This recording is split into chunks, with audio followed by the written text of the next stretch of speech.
The human mind is like a vast desert of shifting sands. When you follow the flow of someone's memories, you only ever see the parts they're willing to let surface. Time for something a bit more creative. We've been inside Rerir's mind this whole time, building up a picture of his psyche. There's already enough clues on the board to start reading between the lines and mapping out the rest. Now, we can finally begin to put the pieces together. Sure, it'll only be a reconstruction, part simulation, part reasoning, but it's usually pretty accurate.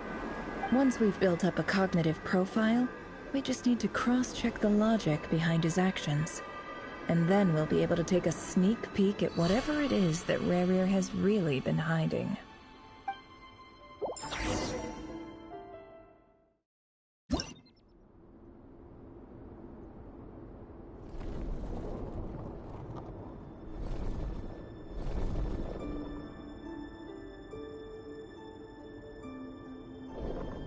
Rerir, are you there?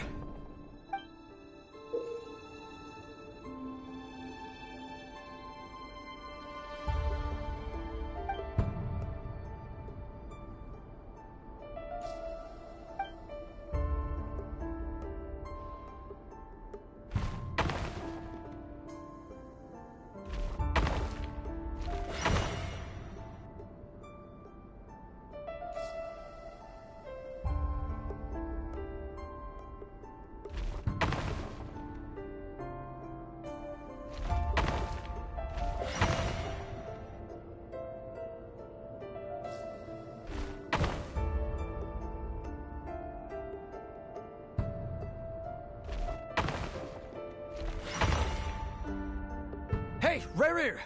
Come out, it's urgent! Dane? What's wrong? Quick, come with me. I'll explain everything once we've met up with the others. Okay. I'll come. But the Lindis is still over at the Universitas. I'll need to leave her a note. All right then, but make it quick. I've never seen Dane so worked up before. Whatever this is, it must be big trouble.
Well, this is a nice change, meeting you all at this hour.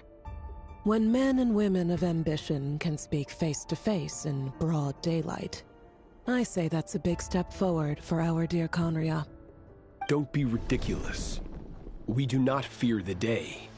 Why would we seek refuge in the night? You might ask your blade that same question. I'm told it prefers the cover of darkness. The word on the street is that Sir Elegy only strikes when he has an unfair advantage. But that is patently false. I see you're missing an arm and a leg. Surely only a fair fight could explain that. If this is your way of offering me replacement limbs, believe me, I'll take them. Oh, we can certainly discuss that. With bioalchemy, anything is possible. Assuming I have your full support in my research. Lunatic. Roptatir, what brings you here? Why, Dainsleif, of course. He invited me. Please, cast aside your apprehensions, Miss Rhindaughter. Whatever the rumors may say, I am but a humble servant of the king, and I can assure you he affords me no greater convenience than he does you.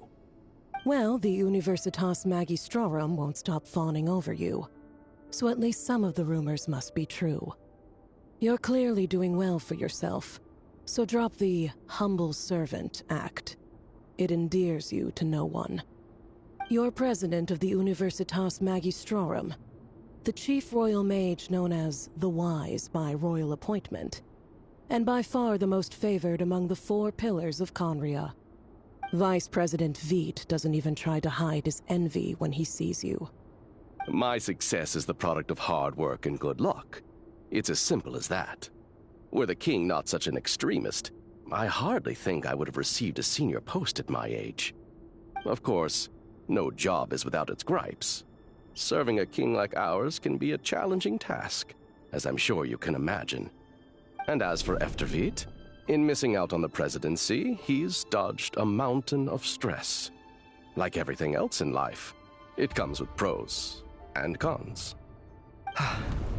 You're all here. I apologize for the short notice, but it was an emergency.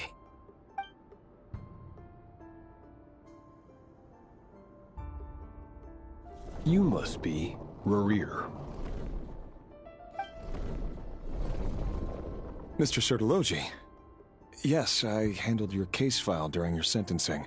Nothing personal, of course. I'm pleasantly surprised that you remember me. You're clearly a person of substance if you've been invited here. But Dainsleif, you'd better have a very good reason for convening this little gathering. It's my brother, Vedofenir. After he spoke at the court this morning, the king was so infuriated by his words that he had him blinded in both eyes and thrown in prison. Vedofenir in prison? Strange. I thought the king trusted him and Roptatir more than anyone else in the world. Does this mean the king's circle of trust just got even smaller? It has nothing to do with trust. It's about what the king wants, which is as clear as day to anyone paying attention. I simply appease him, because it's in the best interests of the Universitas Magistrorum. And also because you're slimy. Vedofenir, perhaps less so. But still, a visionless visionary? It rather inclines me to think that qualifications are not what get you ahead in Conria. Do you honestly think this is an important discussion to be having right now? Dane, what are you planning to do? Rescue Vedofenir, I assume. Correct. It will mean storming the palace by force. Tonight.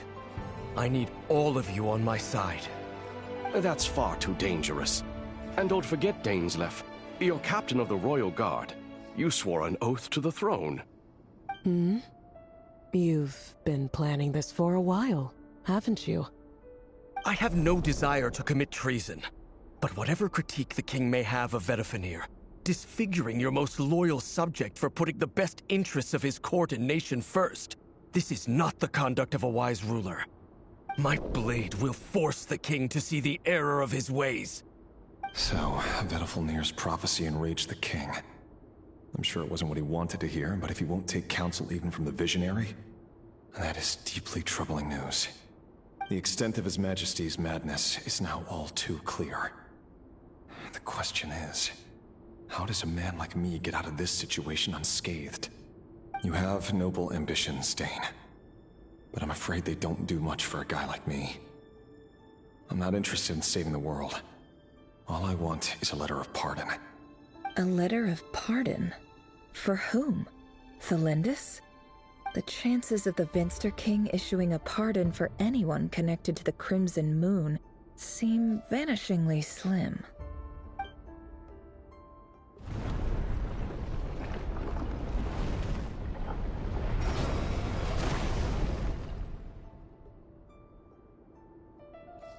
This black fog over the board must have some connection to Thalindus.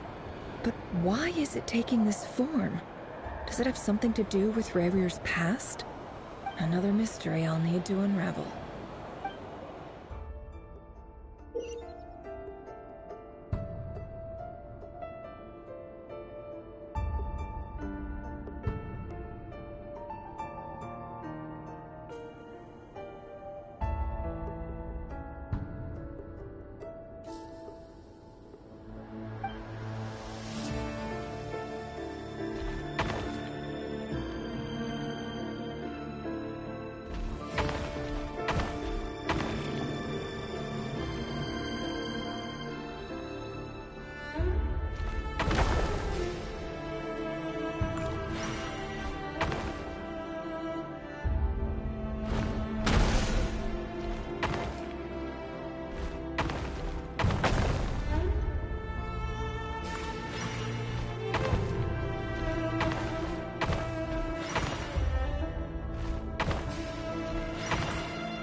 Author Thalindus.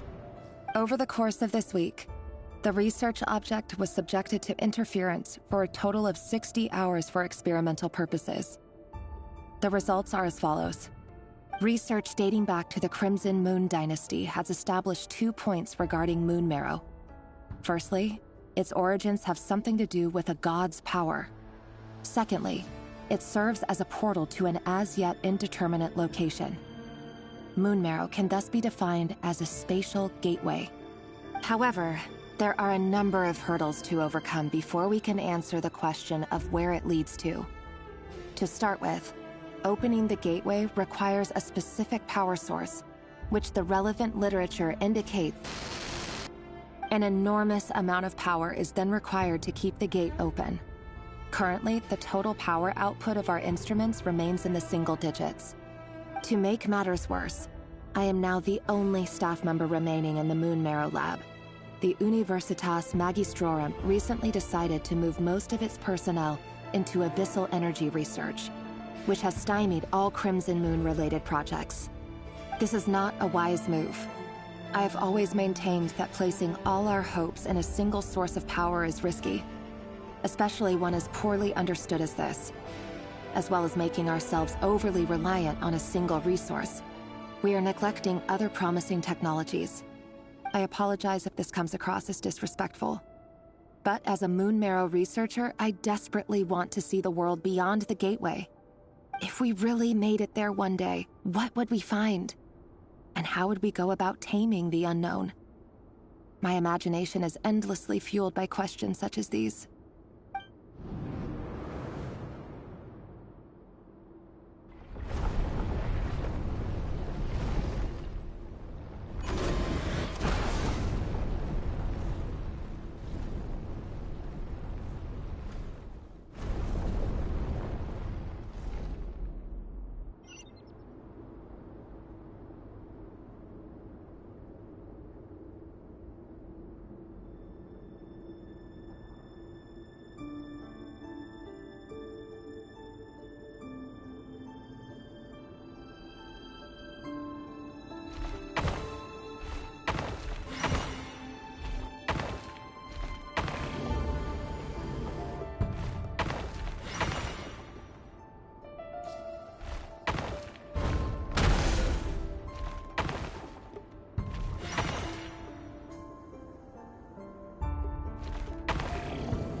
This is for you. I heard you're gonna leave the city with your parents. The Lindis. Did you hear about what happened? I've heard nothing. Rerir got back very late last Friday, and he was acting a little unusual, but he slept pretty well, so I'm guessing whatever he did was a good deed. You never saw him, and I don't know what he did. And this conversation never happened. You understand? What if he finds out that you pried into his secrets? Don't be silly. I don't know what secrets he does or doesn't have. All I know is he's just a normal guy who happens to run some errands for the king. Are you scared of him? I don't know. The Rerir I know doesn't match the person you all describe. Logically, I should be scared of him. And yet, I don't want to lose him. But enough about that. You should get going, and be careful with the package I gave you. Keep it secret. Keep it safe. What's in it? A piece of the moon. All you need to know is that as long as you keep it safe, then in the future, everyone will be able to see a red moon. A red moon? You mean our moon? That's right. Our moon. Promise me you'll look after it. I promise, the Lindis.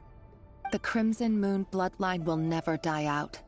Its light, the color of blood, will become like a fire that flows in our veins, no matter how long it takes.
Hurry, everyone, and stick to the plan. Sir Dainsleif, what are you? Is this treason? You know what happens to those who betray the throne. Please, don't do this! It is the king himself who has betrayed the throne. He has betrayed all of Conria. If you have any love left for justice in your heart, you should join me. It's showtime. Dane and his group will handle the troops in the palace. Then Hroptatyr and Rhindaughter will disarm the security measures. My job is to enter the prison and rescue Vedifalnir. Stay safe. Wish me luck. Look after my brother. Draw your blade. It is time for justice to prevail.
And the smell is abominable. Clearly, the king doesn't allow his prisoners a single shred of dignity. This is dire. Found you. Hello, Mr. Vedifalnir. Ah, it's you. Surprised? Oh, wait. I guess surprise isn't an emotion that prophets feel very often. I certainly felt some surprise in the moment when I was blinded. Surprise at the king's sheer ignorance. Surprise at just how unfairly this world responds to words of earnest remonstration. I'm curious. What did you prophesize this time? It wasn't a prophecy. It was a word of warning. Someone had to say it. The king has forsaken all reason in pursuit of his obsessions. I simply told him that if he continues on this path, Conria will surely fall. But he didn't listen. Worse still, he stabbed you in both eyes and locked you away. Dane asked for my help. The court is in complete chaos now, but I'm sure you predicted that. Everything is transpiring as I foresaw, yet I am powerless to change it. Fate is an immutable force. I can but lament as the inevitable unfolds. I do wonder whether giving a man the power to see the future does nothing more for him than slowly crush his spirit. Forgive my curtness, Vedifalnir, but the king did not suddenly turn on you today. His suspicions have been brewing for a long time. You can't have wisdom beyond the reach of your fellow man without attracting his fear and suspicion. There are things the king does not want to see. So, He doesn't want you having visions of them either. He blinded you because he thought this would make the visions stop. He wasn't entirely wrong. I did indeed lose my power to see the future. Right up until... Until what? Just now. I believe I saw something new. Well, tonight could go a lot of different ways. 5 of us banded together to storm the palace, also we could rescue you. This will go down as the most tumultuous day in Conrian history. I sense hatred in you, but also hope. A desperate hope that with the tyrant deposed, that will be the end of the story. But this is not the end. It is the beginning of a new chapter, in a whole new story.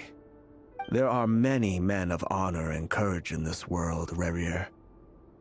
But you are not one of them. You're not here for justice, are you? You're here for yourself. Is that a dagger? Interesting. Why not the polearm? It was always your weapon of choice. With your abilities, I don't doubt that you were able to recover some of your sight. But I also doubt that you want to make an enemy of me right now. Of course not. We're on the same side, aren't we? We could be. But I need you to be honest with me, Vedifalnir. At this point, you're my only hope for the future. You mean your future? With your beloved, Felindis? Yes. And I know there are bigger things at stake here. A dynasty, a nation, maybe the entire world. But forgive me, I care first and foremost about myself. I can't abandon the one I love to save myself. I just can't do it. But you see a broader picture of the future than I. You see the solutions to the biggest problems of our age. So tell me, what is my solution? What's the answer? In matters of fate, answers are either right or wrong. What will be, and what will not. Maybe you are willing to pay a certain price in the pursuit of happiness, but unfortunately, fate does not negotiate. That is the cruelest thing about fate. It is unmoved by your sacrifices. That can't be true. I know it's your voice that I keep hearing in my head, urging me to see how the world is changing, to seek more power, so I can protect the things I love. You show me disaster, but you won't show me how to avoid it? Why? Why are you doing all this? My voice. In your head.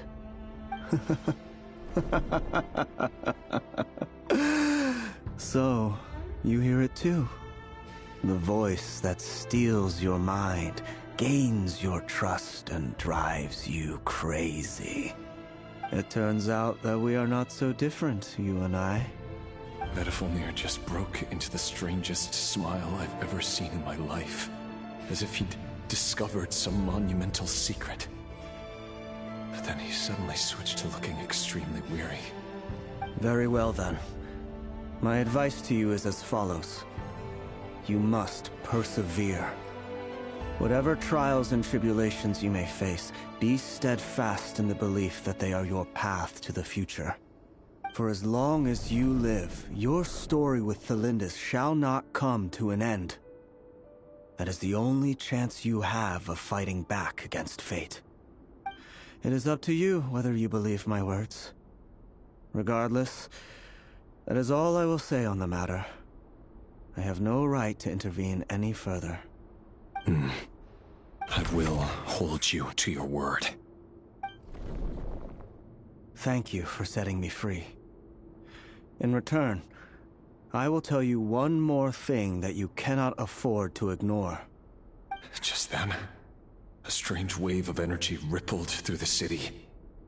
We had no idea what it could mean. If I were you, I would head to the Universitas Magistrorum. The Universitas? Oh no! I'm sure we'll be seeing each other again very soon, Rerir. Whatever Vedifalnir said, I didn't catch it. I didn't even help him out of the prison. There was no time to lose.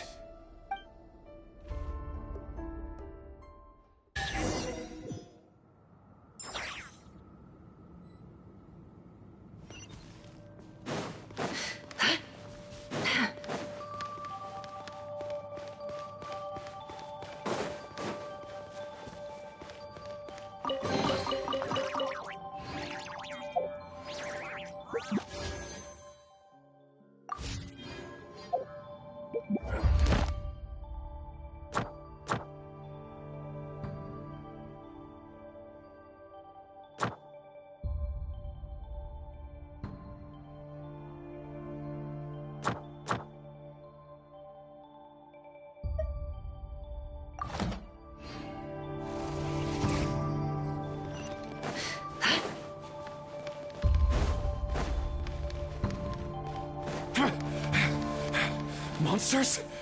Is this what my daughter's doing? The Universitas Magistrorum. Out of my way!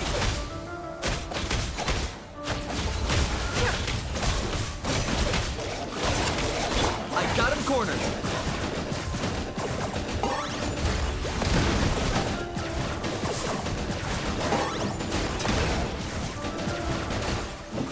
Oh, you're done, Pete. Carving waves. No more lies. Seek within. It all adds up.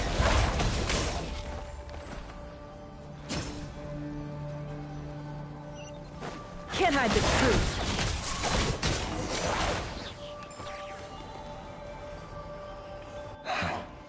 The Universitas. That reminds me of a rumor I once heard. Allegedly, the king installed secret mechanisms in the palace and around the city. No one knows where they are or what kind of power they hold. But if they were ever going to activate, it would probably be on a night like tonight. Help! Help! Hold on! Don't let them anywhere near you! Save me! I can't! Ah! That sounded like an explosion. So, the rumor is true? The king really went through with it? What other means does the king have at his disposal? They must run on power from the Abyss. And given it's a major center of Abyss research, anyone over at the Universitas will be in grave danger. I have to hurry!